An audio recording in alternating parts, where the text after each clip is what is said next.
every morning.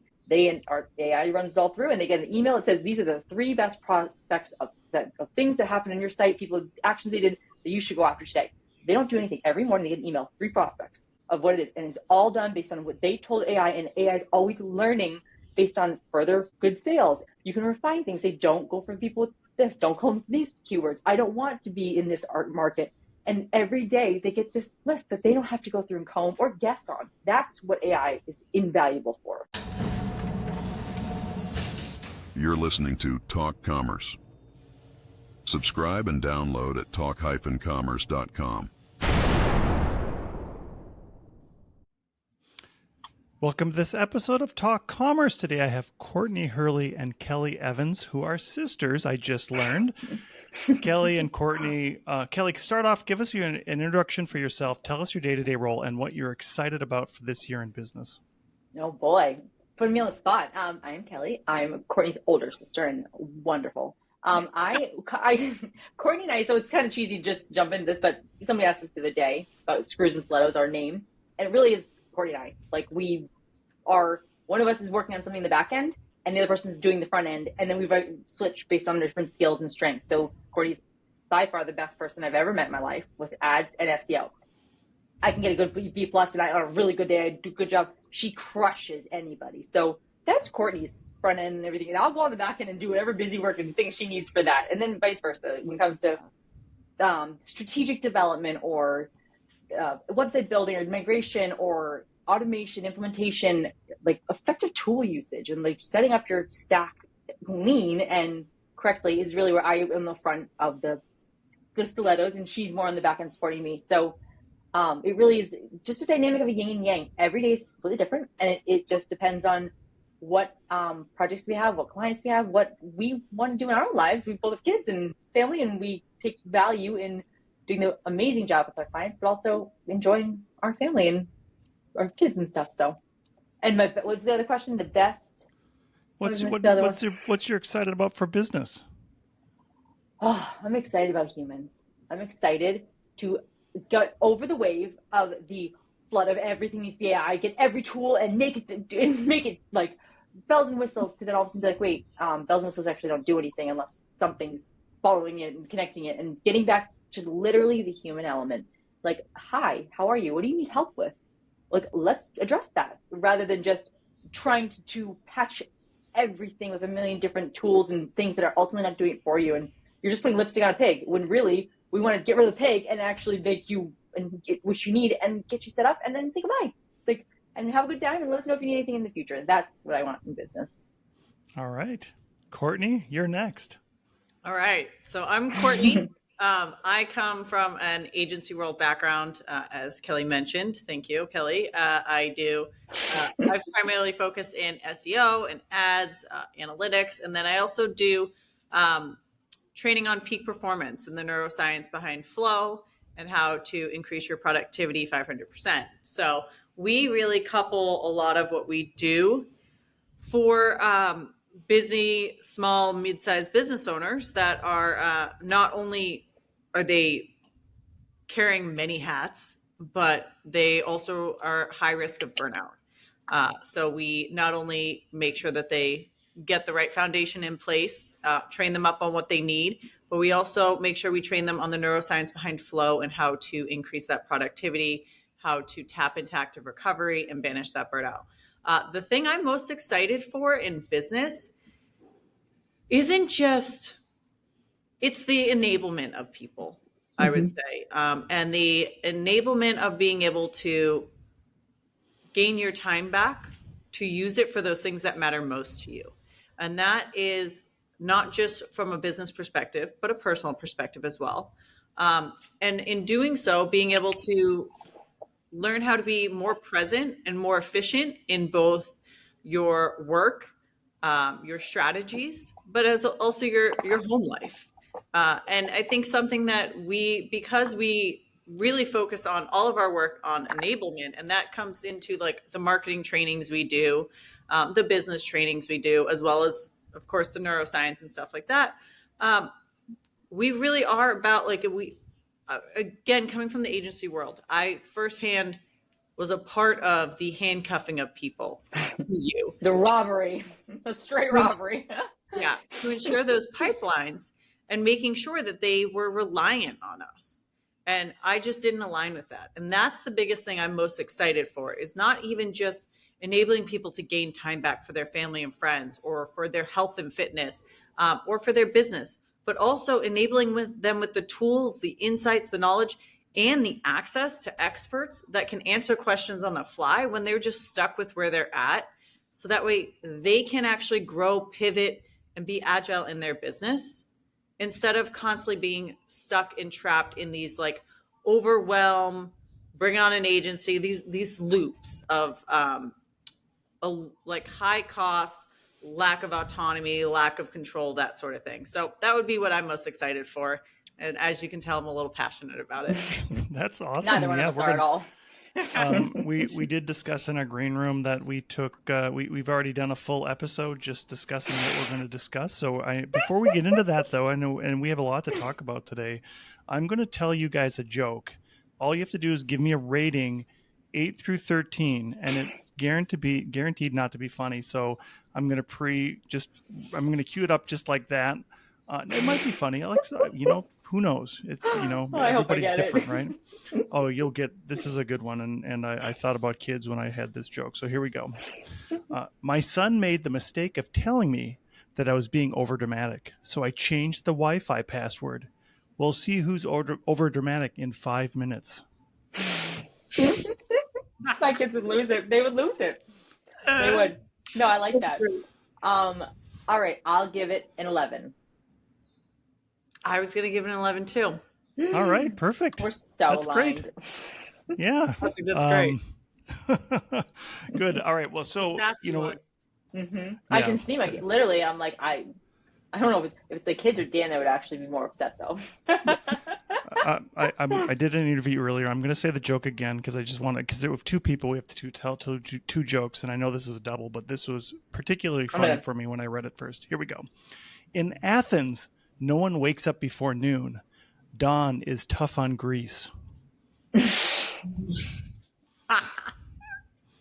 thought that was even better. That's horrible. I know. Not a horrible joke. It's a horrible, like, oh my gosh. It took me a minute to understand the Greece part. Then I came back, got that. Yeah. I feel like that's if you're going for sophistication, that's like the 12. I'm going 10 because I'm like, my feelings are a little hurt, even though I have nothing to do. I'm not in Greek. I'm nothing. It's just, I'm like, oh, well, it's done. Like, I'm like, oh, I feel bad, even though it's completely a joke. Those poor people. Yeah, poor people. All right, so we started off before we started recording talking about just the use of AI and how AI is so prevalent in content generation, but people overlook it for pipelines, for helping you do less work, right? So tell us about where you guys see AI now in the world of marketing and where you think it's going. So I'll start something that I would love to jump in and start out, and then I'm going to hand it over to Kelly because she is. We just had a very passionate conversation about this topic today.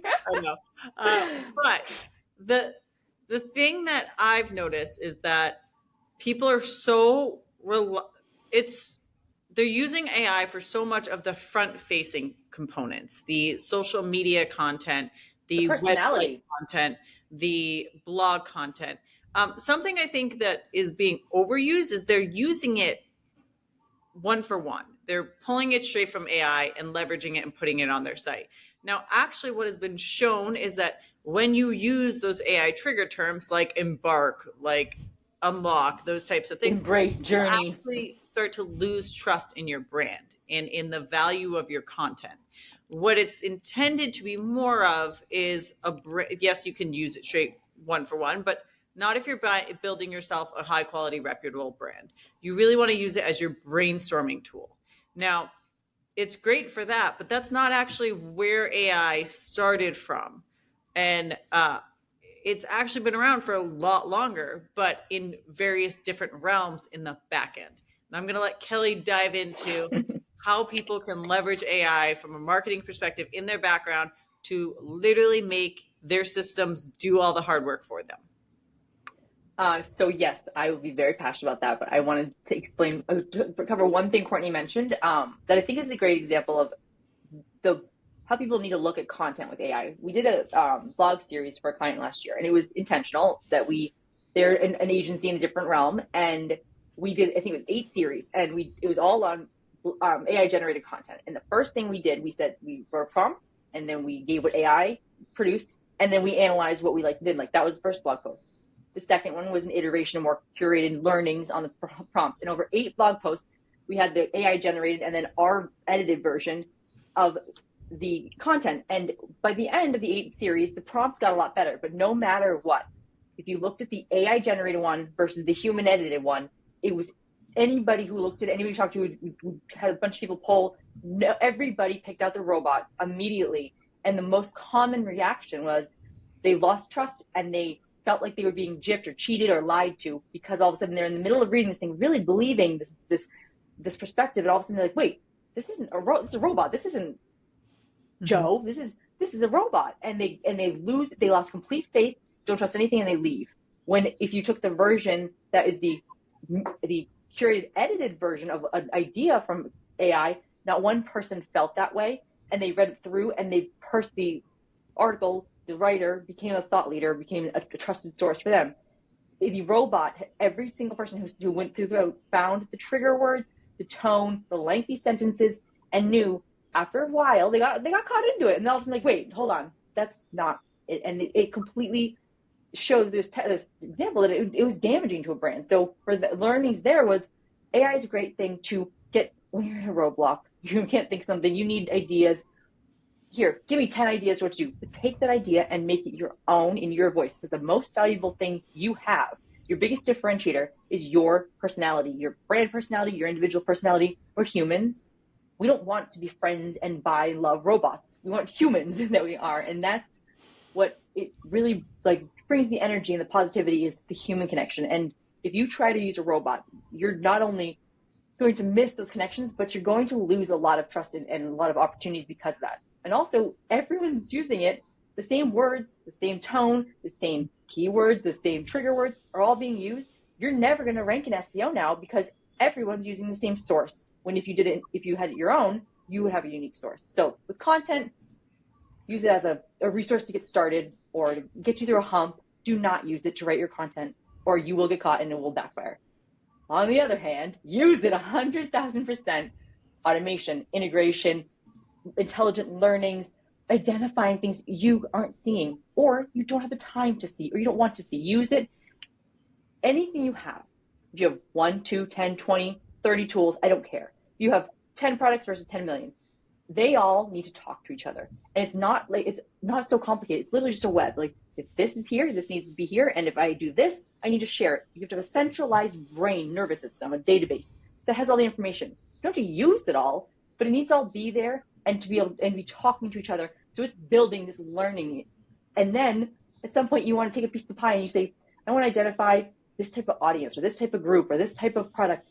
It's all in there and it's connected to be able to intelligently give it back to you. But you also can use it in the sense that it can predict things for you. It can trigger things. So if it says, if you have AI scoring, for example, you can say, here's my 10,000 most recent orders.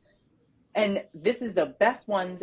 Tell me what is consistent in the best ones, and what are the characteristics? What's the history of these people? Where did they come from? Not just what source they came from and how much you paid from Google Ads. What are the unique identifiers that you're not seeing just from a blinding Excel, that it can go through and identify these things? Then use those learnings to improve upon your system to expand. You can build your ads audience based off these learnings. Use it as your intelligence tool, which is what it's supposed to be doing. It is artificial intelligence, not artificial content creation or artificial drawings, because everyone knows that if you see a ChatGPT image, you know that overlay and that tone, that was ChatGPT, no matter what you do to it. But at the end of the day, you can use it to really be an analysis, analytical trigger tool that can save you. We have one client we set up. We have identified really in detail the triggers for their ideal customer. And every morning Our AI runs all through, and they get an email that says these are the 3 best prospects of things that happen on your site, people actions they did that you should go after today. They don't do anything. Every morning they get an email, 3 prospects of what it is, and it's all done based on what they told AI, and AI is always learning based on further good sales. And you can refine things. Say, don't go for people with this, don't go for these keywords. I don't want to be in this art market. And every day they get this list that they don't have to go through and comb or guess on. That's what AI is invaluable for. I keep going, but I will take a break. Yeah, that's odd. I mean, finding patterns in data is what it's best at, right? And I think that. So I write personas for people, and I'll tell you what the first thing I put on is here's just a list of 5 things or 6 things in the ever evolving ... unlock, game changing, delving, aim to in the world of ever evolving, ever changing. I think those are just, you're right. Those are some key words now that if you see a comma before the and, you know that a human did not do that unless they really are good at grammar. You know that ChatGPT did that. If you see 2 asterisks, you know that it's a copy and paste directly.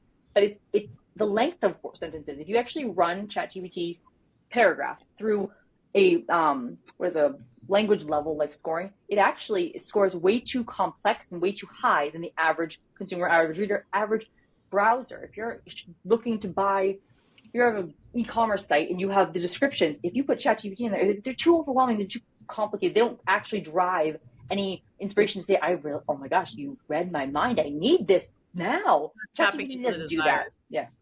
And that's where the human is. I will admit that I use Grammarly, and Grammarly puts the Oxford comma in all the time. Oh, yeah. I wish I could turn it off. It tells me to, but I don't always listen to it. I actually went to law school, and Grammarly, I learned to really respect Grammarly because there's times you just don't even know. When you could put in the law school grammar rules in the blue book and green book, and then it'll follow those. And I was like, oh, it really helped me also learn the rules because it was telling me when I was doing things wrong. Yeah. So, Courtney, what's your take on that? For AI automation, really, I mean, when it comes to emails and workflows and all that stuff, I mean, we just had a client literally less than an hour ago that we were talking about this with.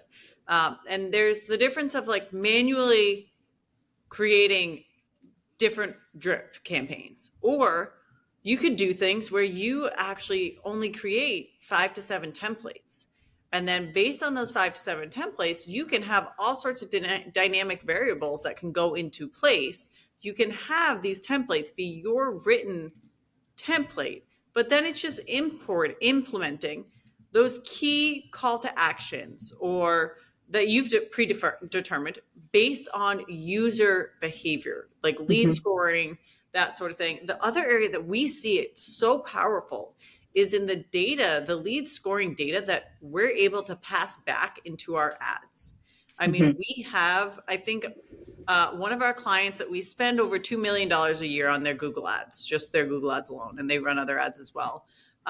Their ROAS over 1 year, because of lead scoring, which is being able to rate the level of the lead based on the number of interactions, the sales interactions, whether people opened emails, the number of pages they looked at, whether they had a phone call, all those things, and being able to rate them up to a certain score, and then saying, if their score is 50 or higher, tell Google Ads, and let's optimize towards that. So it's not only taking into account just the fact that a person booked a meeting, but we're optimizing towards just those 50 plus scored meetings. And as a result, it knows which ones of those booked meetings were poor meetings, but also which ones were great.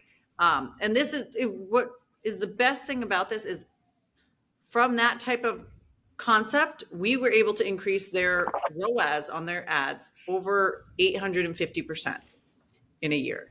And that's for a company that's spending $2 million a year on their ads. So that's huge for them. What's huge is that it's not just about what Courtney's saying with this is the good meetings. It's telling you and telling the tool systems the bad ones, the bad leads. So it came through and they filled out a form. Awesome. Now it's a good lead. It's conversion. Then they booked a meeting. Amazing. They're going to meet with sales. Then sales had the meeting. Wow, this is gold. And then they sent them a proposal. and then the person went rogue, or the person was a scam, or that fact that they made all these steps, suddenly it's gooder, great, good I made up on purpose. And then you're going and telling Google Ads, go find so many more people like this. But guess what? It was a scam. It was a spam. It was not a good lead. You want to go back and say, don't find people like this. And these are the behaviors I don't want.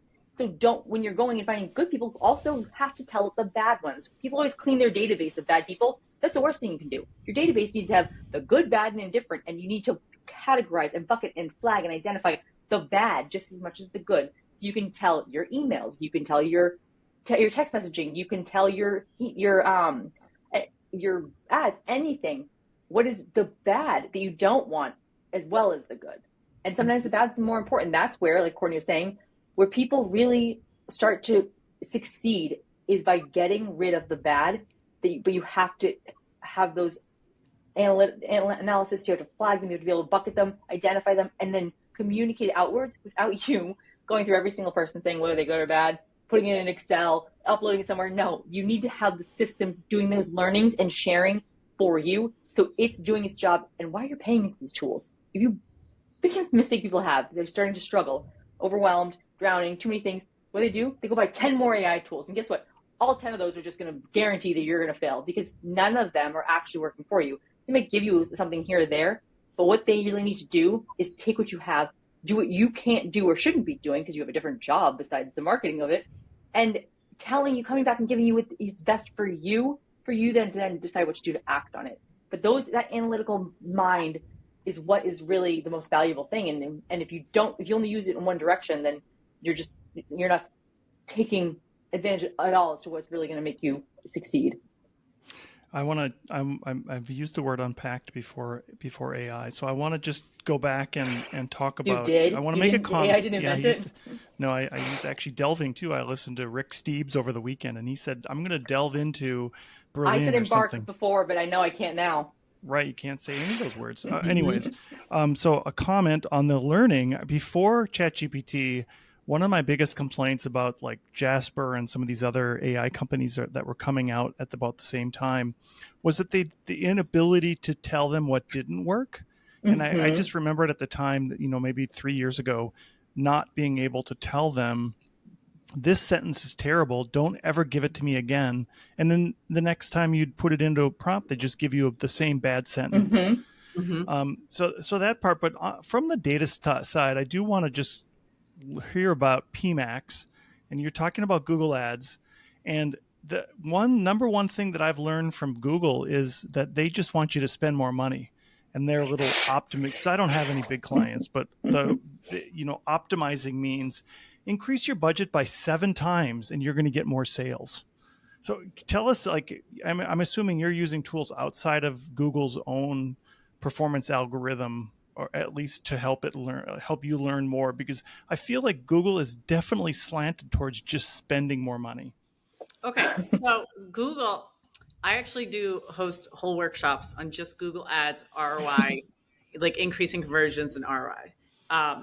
And the thing is, Google has on its face, on its initial foundational settings, essentially, for your ads, Google absolutely sets themselves up for maximum spend. They make sure your broad match keyword little radio button is set to on, so all your keywords automatically go to broad match, which means you're just going to fly through your budget. They want you to turn on these auto apply settings for them to be able to add more keywords, and then you have to keep increasing spend. There's so many ways, though, that you can, if you just know how to use it, where I actually, as much as you might think that I use all these other tools to make my Google Ads smarter, at least 70 or 80% of what I do to make our ads smarter is done in platform. It's restricting Google Ads is what she does so well. So there's all sorts of features. There's the settings to make sure that, like, if you're a smaller budget, making sure you turn off the search network and Google Partner Network. There's under content, there's like content suitability, and it's being able to block your ads from being able to show up alongside other types of content. So, like, let's say religion, or showing up on park domains, which is just a waste of your money because it's just an empty domain. on certain types of websites, that sort of thing, like where you would show up next to it. There's a lot of features from that perspective that you can do. You can also set it up so that way it's like you want to test it first, but set up the ad scheduling so it only shows for certain days of the hours. I mean, one client that is more of a baby brand company, I mean, they actually are someone who does want to run ads from 1 a.m. to 4 p.m. or 1 a.m. 1 a.m. to 4 a.m. because they're up gold mine scrolling while they're just nursing a baby and trying to put him back down, but it's their way to stay awake. And there's actually a huge increase in impulse buying during that time. Whereas most of our other clients, we do testing first and find out that those are dead hours. So you just don't run ads during that time. So there's all sorts of ways that you can tweak it within. And then what you can also do is you can take your campaigns and like campaigns, let's say it's maximize conversions. You can bucket them together under shared budgets and allow the algorithm to allocate the money towards whichever campaign is performing better. Then you can also bucket them together under portfolio bid strategies to get them to share data so that way all your campaigns are learning from each other faster. And so there's a ton of things that can be done within ads that make it more efficient. So that way, when it gets to a point that you do want to scale, you are at maximum ROI. And something that actually is very much overlooked, and I will touch on the HubSpot component as well, is SEO's impact. So one of our clients in particular was running ads, and she had, I think it was a 3.75 ROI on her, like ROAS, return on ad spend on her Google ads. We took a look at her SEO, and for her e-com product, you typed in her exact product name and her brand name, and a competitor showed up. Not only in the she didn't show up at all. None. Not only in search results, but image results as well. So we told her to pause ads, stop everything. We're going to go, let's fix your foundation. We got her SEO where it needed to be, trained her up on how to run that. Then we turned back on our ads. And that same ad, those same campaigns at the same spend, we went from a 3.75 to an 11.8 ROAS, meaning her $28,000 she was originally getting on her $8,000 she spent every month was now closer to $98,000 that she got on that same $8,000. So what people don't understand with SEO and the impact of SEO on ads is that you also are paying a higher cost per click, even compared to your competitor who might be in the same position or lower, because of your quality score and your SEO trust factor. So these things all go into play, and then comes the outside tools. And that's how you can make it even more efficient. And that's where we do lead scoring, or we do custom events, and all this stuff is being fed directly in from either Google Analytics or HubSpot or another platform. And we can have it all fed in. So that way on a conversion level, on an optimizing towards conversion value or maximizing conversions, we're able to optimize more efficiently. But the first thing you need to do is make sure that core foundation of your ad setup and of your SEO and everything like that is in place to then be able to more efficiently optimize for those other things. It's an important thing that people don't think about is that exactly with Courtney's 100% right. But what you comes down to is you, just because you got more clicks, it doesn't mean that your conversion is like the ultimate issue. Those clicks, if Google sees that they're sending you twice as many clicks, but nobody's converting, they're going to know that where you're sending these people is not the right match. It's not a good match. And then they're going to be more critical or scrutinize more.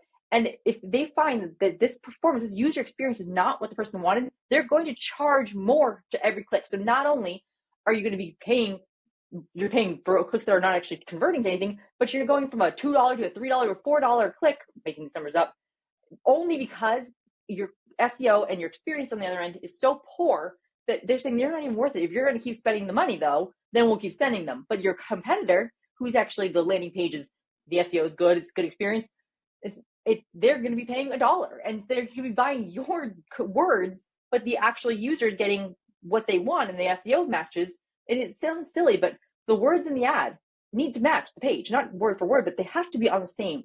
Otherwise, it's a disconnect, and that you're going to be paying more money for that. People don't realize that your ads just don't need to like promise the moon. If your website's not promising the moon, like you have to have them talk to each other, and it's not worth spending more money if you're going to ultimately not have the people get what they want and you're going to be charging a paying premium for it, you might as well just stop, do the free work of the SEO to make it better, and try to improve the user experience landing page. But that's not really necessary at that point. Is fix the SEO, then turn the ads on, then let the users tell you what you need to improve on your landing page, and listen to them for those improvements. The SEO you got to do first, though, before you let the users tell you anything, because otherwise they're going to be sending the mismatched pages and stuff, and you'll be paying too much money for it.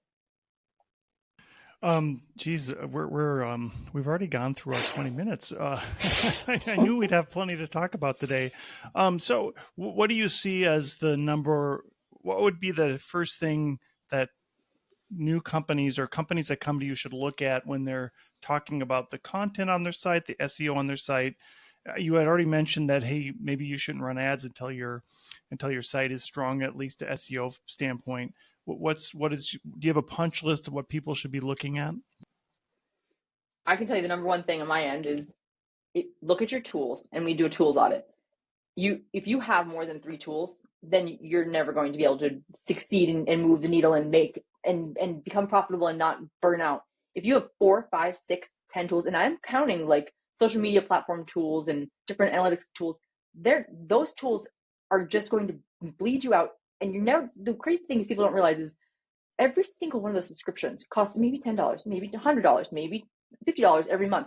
And over the course of the year, that all adds up very quickly, but none of them are doing their job if you have all these different systems that are not talking to each other. So if you have more than 3 tools, you need to do an actual audit of everything from email platforms to backend CRMs to social media, every single one of them. And then look, most likely you're going to end at 12 to 15 is where we usually see people. And then you need to figure out what is the 3 tools you need. Number one, and they can be the same one, needs to be an actual nervous system database that just hosts and reads and understands your data. You have to have all your communications in one place.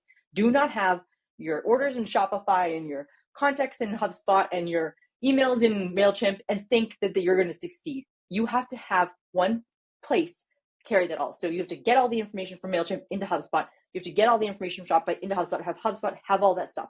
You can have those other systems, but that has to be your brain. And then you need to figure out which social media or marketing tool is the most important needle mover for you. And it's one. It is not 3. It's not Twitter and everything else. Just because people like TikTok does not mean you're going to work on TikTok.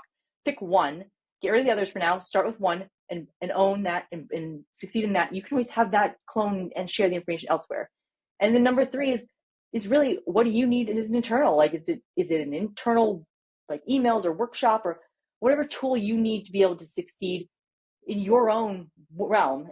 And that has to be able to, again, communicate with it. But anything beyond that, you don't need them. Emails all can come from the same system that your social media gets managed and your website lives in and your contact databases. You just need to find the right one for you and just be okay with breaking up with the rest, because it's going to save you so much money. I guarantee it's less money off of that, but the time and the energy, and then the whole entire point of why we have all these AI tools is they can do the work for you if you let them. You are the biggest thing in the way. You just don't have them giving them the resources so they can actually do the work. So that is number 1 across the board. Real quick, can you guys hear okay? Are you hearing this background noise? Yeah, I do hear the background. What's going on? Okay, give me 1 sec. Let me try and get them to stop it. So that's why I've been a little quiet. Hold on. So Kelly, I think one thing to look at, and I like that approach too. Like for HubSpot, and I am a HubSpot user. If you can't afford the marketing suite, then you do have to you should have a separate social platform. So you're saying that's one of your tools, so right? No, people don't get in HubSpot. Go to their pricing page, click on free, and under free is the starter thing, and it starts at $15 a month. You can have a website, emails, and all the basics that you need for $15 a month. If you go over 2,000 contacts, you have to pay a little more. If you want bells and whistles, you can pay a little more. Don't let anybody in the universe tell you that you need to have pro and enterprise or you do all of them. You need starter and everything. And then if you find something, like if you have Shopify, you probably want to go up pro with probably the marketing one, because you want to have all the information, every order, every product in Shopify to be communicated in. And every time someone does something, that information is learning and acting, and it can trigger your emails, it can trigger your learnings, it can tell you when your descriptions are like missing something, and it can do a lot of the learnings and education for you. That you'll need something that's more than $15. You're probably going to pay $300 a month. That's where you max out. unless you're a big company, you don't go about that. But if you go to an agency or HubSpot, they're going to sell you the moon, but you don't need the moon. You literally need to be back on earth and have the foundation. And so that's often when we move people, like we just launched a website last week. They had so many different tools. We launched them on HubSpot for $15 a month, moved the website. They have their forms going, their automatic emails. They're getting all these leads in. They're paying $15 a month. And then when they're doing some outbound mailing and stuff, then in a few months, we're going to increase one of the hubs up so that they can get more features that they don't need right now. So just get what you need. You can tomorrow add something, but you don't need it today. So just start with the basics. Perfect. Don't Courtney? spend more than $300 a month. If you don't have a critical need, I guarantee you the $300 a month is the maximum you're going to need to spend. And most of the time, $15 is all you need. Courtney? You okay? Okay. Yeah, I'm here. I'm back. Okay. So he was just asking about the HubSpot, the pricing and stuff like that. And that's actually one of the biggest issues we have with people is that it's actually not inexpensive, unaffordable things if you just look at it correctly. Yeah. I'm just going to give you a tiny bit on the Marketing Hub because I'm a HubSpot user. And to go from your starter to Pro is $870 difference. That's a package bundle. They're trying to give you, we fight with them all the time with this because we have like 30 clients on there and we do negotiate all of our client stuff. Maybe take this off part, but their sales are getting the best benefit right now from that bundle. And they're actually selling you marketing and content together. And they're saying this is a great deal. You can just get Marketing Hub alone for the $300. And then you just want to focus on having your marketing contacts only be the people that you're actively marketing that month. If you're not emailing that person this month, put them as non-marketing. You can have 15 million people for free. You pay only for the marketing contacts. And all you do is set up one workflow and say, this person's actively being emailed, then put in marketing contact. If they bounce, if they unsubscribe, if they don't open 5 emails, move them to non-marketing. And then your numbers will always stay fresh with who you're actually marketing that month. And you have all the learnings from everybody else. That non-marketing people, they go to the website, they go to your social media, they go to anything they do, you're still getting tracked. You're still getting all the information on it, but you're not paying for them. The only thing you're paying for is the active outbound initiated, like intelligent reaction, which is the marketing context. And not most of the time, it's like a tenth of the context people actually have in there. But if you ever need negotiation, I can tell you, I've fought that battle up and down anytime. Yes. So we were just talking about what you think people should be looking at this coming year, Courtney. Okay. So in terms of, are we talking business or SEO, business in general or SEO? But let's talk business in general. Okay. I think something that we're going to see a little bit more of a shift towards, and we already are seeing that shift, is towards a lot more basic human interaction as almost not glorified, but it's almost like that special service that people are looking for. I think we're already seeing the fatigue of everything being automated systems. And I think something that's really going to start differentiating companies are those companies that are able to offer the human to interact with and not just a chat bot or an email automation. I mean, we've seen in recent years how phone numbers have disappeared from websites because people don't want them calling. And now it's the person behind the chat's been replaced with no longer even a VA overseas, but now it's just a bot. And ultimately, you're losing connection more and more, which is causing people to crave it more and more. And something that we've seen, like firsthand, is how much people come to us and they stay with us, even when they're like, you got this, you can do this on your own. They're like, but we want to work with you. We like this. We like the dynamic. We like the personality. We like the people. And people are starting to crave more and more of that. And that's really what's going to differentiate these top tiers, high paying clients and businesses versus those commodity type businesses, which are going to be the ones that get away with just the automation. But if you really want to set yourself apart, you need to bring the human back into it. And something that a simple way that we've even seen this is we stopped doing for our own clients. We did a test on marketing emails that we sent to our own clients. We had like the more stylized email you would expect from big brands, that sort of thing. And we said, you know what, with everyone wanting more personalized interaction, we're going to switch. And instead, I started doing more or less letters from me of big learnings that we've had from our experiences along the way. And we do, for every one where we're maybe talking about a workshop, we'll do a couple of these emails in between. And so what we did as a test was we used an email last month and an email this month. And it is the exact same email. Nothing changed on it. We sent it last month. It had a 23% open rate and maybe it was a low 0.5% click rate. We didn't do anything much leading up to it. It was just the marketing thing. Then what we did is we put in the optimal strategy for creating connection at this point.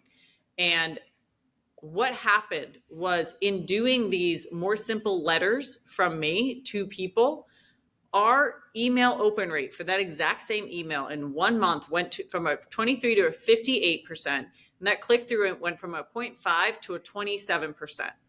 And we changed nothing about that email. It just is that trust that was built because we provided them on a personal level real value in between.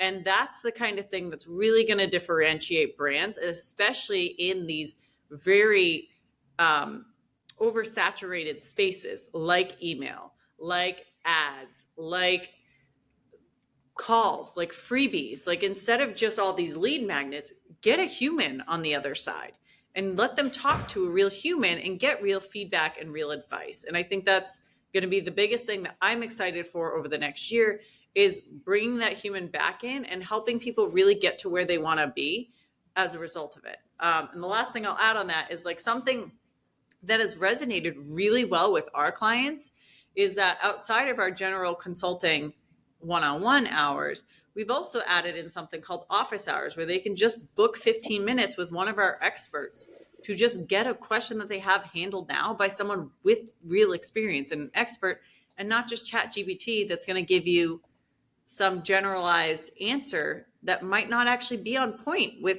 what your business actually needs. So things like that. Think about ways that you can incorporate the human back into your business. And I think that that's where you'll really differentiate yourself and succeed.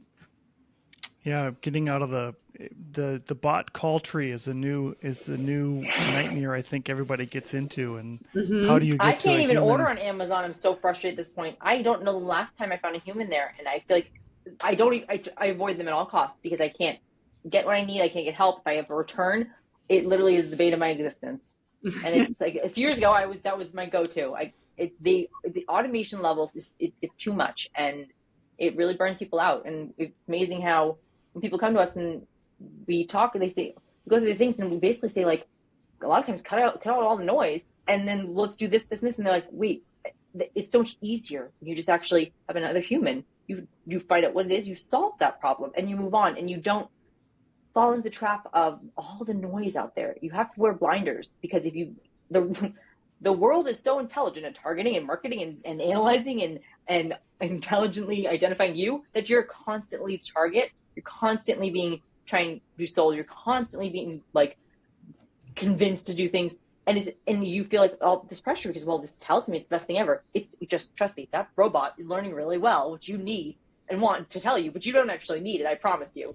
And it's really hard to just say, no, I don't need any of this stuff. And eventually, if there's something you really need, you're going to figure that out and you're going to be able to get it.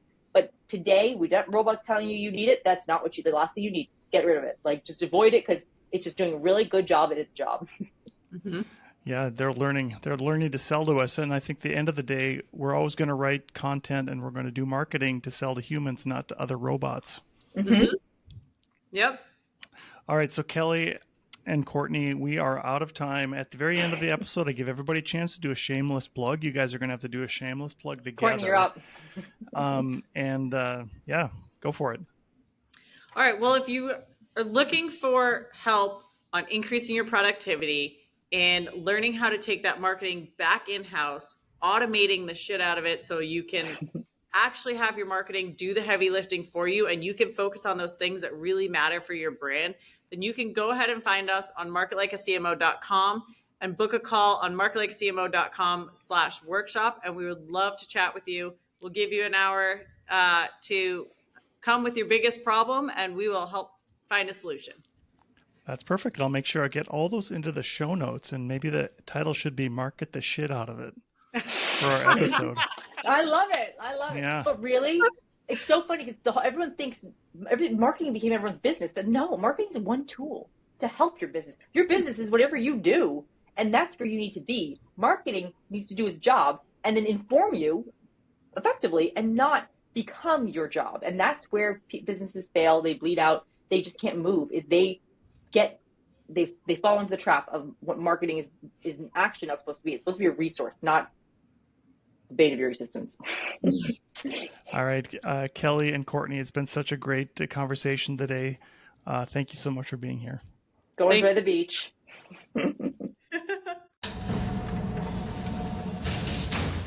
Talk Commerce is a production of Content Basis, LLC. For more creative content, go to contentbasis.io.